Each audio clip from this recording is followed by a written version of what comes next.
대만 사람 엘리바스가 대답하여 이르되 누가 내게 말하면 내가 실증을 내겠느냐? 누가 참고 말하지 아니하겠느냐? 보라, 전에 내가 여러 사람을 훈계하였고 손이 늘어진 자를 강하게 하였고 넘어지는 자를 붙들어 주었고 무릎이 약한 자를 강하게 하였거늘 이제 이 일이 내게 이름에 내가 힘들어하고 이 일이 내게 닥침에 내가 놀라는구나. 내 경외함이 내 자랑이 아니냐? 내 소망이 내 온전한 길이 아니냐? 생각하여 보라. 죄 없이 망한 자가 누구인가? 정직한 자의 끊어짐이 어디 있는가? 내가 보건대 악을 밭갈고 독을 뿌리는 자는 그대로 거두나니 다 하나님의 입기운에 멸망하고 그의 콧김에 사라지느니라. 사자의 우는 소리와 젊은 사자의 소리가 그치고 어린 사자의 이가 부러지며 사자는 사냥한 것이 없어 죽어가고 암사자의 새끼는 흩어지느니라. 어떤 말씀이 내게 가만히 이르고 그 가느다란 소리가 내 귀에 들렸었나니 사람이 깊이 잠들 즈음 내가 그 밤에 본 환상으로 말미암아 생각이 번거로울 때 두려움과 떨림이 내게 이르러서 모든 뼈마디가 흔들렸느니라. 그때의 영이 내 앞으로 지나매 내 몸에 털이 주뼛하였느니라. 그 영이 서 있는데 나는 그 형상을 알아보지는 못하여도 오직 한 형상이 내 눈앞에 있었느니라. 그때 내가 조용한 중에 한 목소리를 들으니 사람이 어찌 하나님보다 의롭겠느냐? 사람이 어찌 그 창조하신 이보다 깨끗하겠느냐? 하나님은 그의 종이라도 그대로 믿지 아니하시며 그의 천사라도 미련하다 하시나니 하물며 흙집에 살며 티끌로 털을 삼고 하루살이 앞에서라도 무너질 자이겠느냐?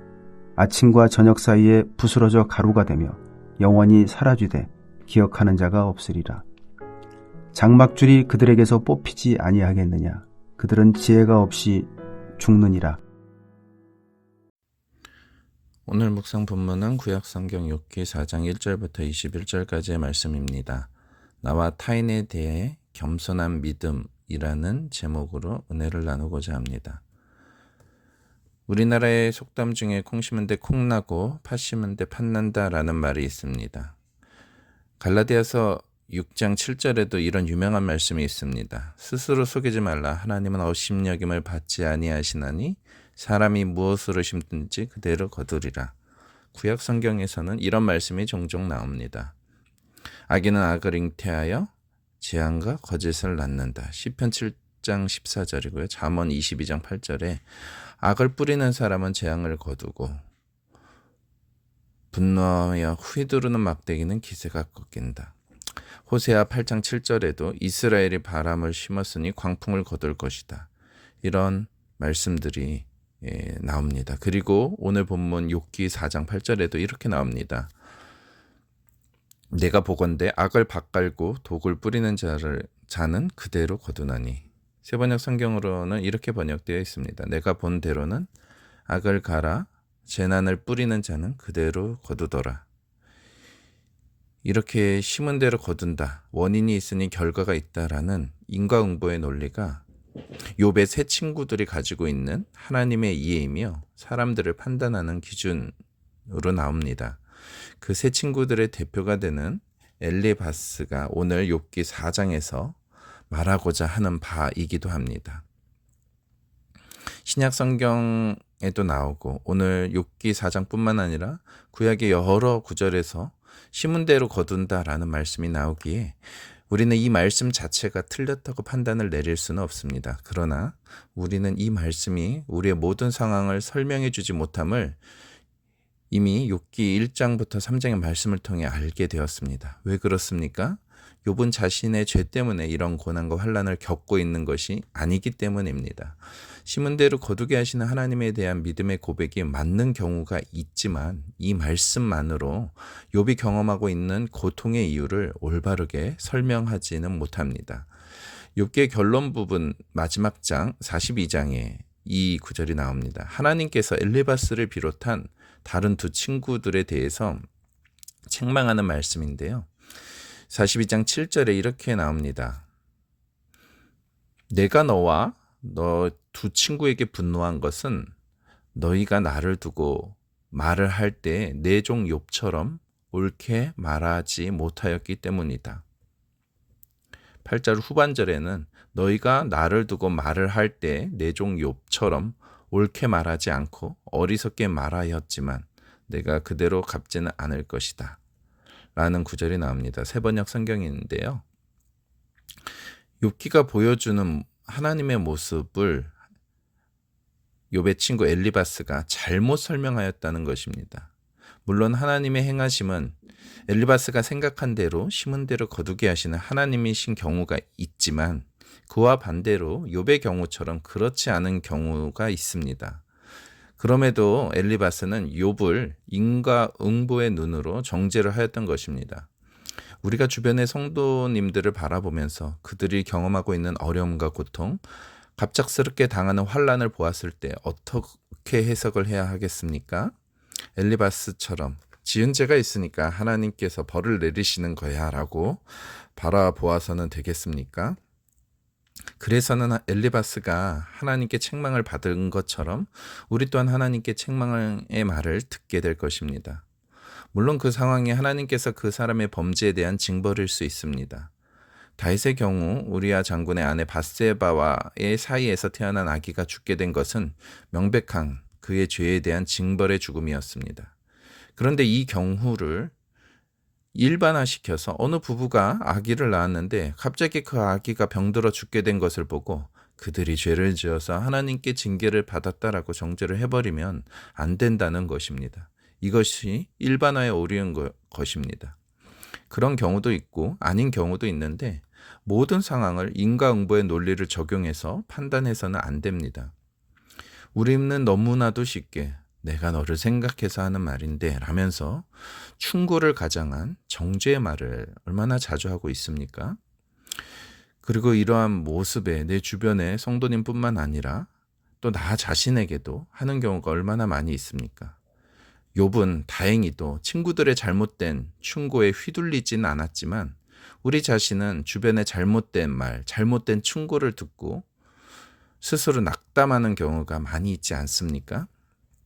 엘리바스가 말하는 논리 중에 또한 12절 이후에 자신이 환상 가운데 들은 한 음성을 이야기합니다. 17절입니다. 사람이 어찌 하나님보다 의롭겠으며 사람이 어찌 그 창조하신 이보다 깨끗하겠느냐. 맞는 말입니다. 아무리 의로운 욥이라고 한들 하나님보다 의롭다고 할 수 있겠습니까? 우리가 믿고 알고 있는 이것은 지극히 상식적인 내용입니다. 하나님은 거룩하시다라는 지식이 있는 성도들이라면 그 하나님의 거룩하심에 인간은 비할 수 없이 흠이 많은 존재이다. 이것은 다 알고 있는 말입니다. 20절에는 엘리바스는 인간의 유한함을 말합니다. 인간은 언제 죽을지도 모르는 연약한 존재이다. 이것도 틀린 말이 아닙니다. 다 알고 있는 상식적인 내용입니다. 그러나 이 말을 왜 인용합니까? 엘리바스가 하나님을 믿는 성도라면 아주 상식으로 알고 있는 이 내용을 왜 사용하고 있습니까? 그는 욥을 정죄하기 위해서 이 구절을 사용합니다. 욥아, 생각해봐라. 너가 하나님만큼이나 의롭다고 생각하는 교만을 너 마음속에 품고 있었던 거 아니냐. 그래서 너가 벌받은 거 아니냐. 너가 부자로 살면서 하나님에 대한 이러한 지혜를 잃어버렸기에 주님께서 너에게 징벌을 내리시는 것이 아니냐라고 말하고 있는 것입니다. 이것은 명백히 위로와 충고를 하는 것이 아니라 자신의 생각으로 욥의 고난을 잘못 해석해서 욥을 정죄하고 있는 것입니다. 말씀을 정리하겠습니다. 우리는 자신에 대해서도 그리고 우리의 주변의 성도님들에 대해서도 너무나도 쉽게 정죄하고 판단을 내리는 경우가 많이 있습니다. 특별히 인과응보의 논리, 자업자득의 논리, 심은 대로 거두게 하시는 하나님에 대한 지식만을 가지고 판단하는 경우가 많이 있습니다. 그러나 욥의 경우처럼 그가 죄를 짓지 않았음에도 환난과 고통을 당하는 경우가 있음을 잊어서는 안 됩니다. 인간의 지혜로는 다 헤아릴 수 없는 하나님의 위대한 섭리가 있을 수 있음을 우리는 기억하며 겸손한 믿음을 가져야 합니다. 내가 경험한 하나님에 대한 지식이 모든 상황에 다 들어맞는 것이 아님을 우리는 주 앞에서 인정해야 됩니다. 요한복음 9장에는 제자들이 소경으로 태어난 자를 바라보면서 이렇게 물었습니다. 랍비여, 이 사람이 맹인으로 난 것이 누구의 죄로 인함이니까? 자기니까? 그의 부모니까? 그때 예수님께서 이렇게 말씀하십니다. 이 사람이나 그 부모의 죄로 인한 것이 아니라 그에게서 하나님이 하시는 일을 나타내고자 하심이라. 바로 하나님께서 하시는 일을 위해서 허락된 영광스러운 고난이 있음을 우리는 알아야 됩니다. 욥의 고난의 이야기는 앞으로 오고 오는 모든 세대의 성도들에게 큰 위로가 되었습니다. 죄 없이, 이유 없이 핍박당하는 성도들에게 인내하는 믿음의 본을 보여준 인물이 욥이었던 것입니다. 욥은 자신이 고난을 당할 때 자신의 이러한 고통을 견디는 모습이 앞으로 오는 모든 세대 성도들에게 인내의 본이 될 거라는 사실을 몰랐을 것입니다. 그러므로 우리는 타인에 대해서 뿐만 아니라 나 자신에 대해서도 겸손한 믿음의 태도를 지녀야 할 것입니다. 하나님은 우리의 생각보다 크신 주님이시기 때문입니다. 기도하시겠습니다.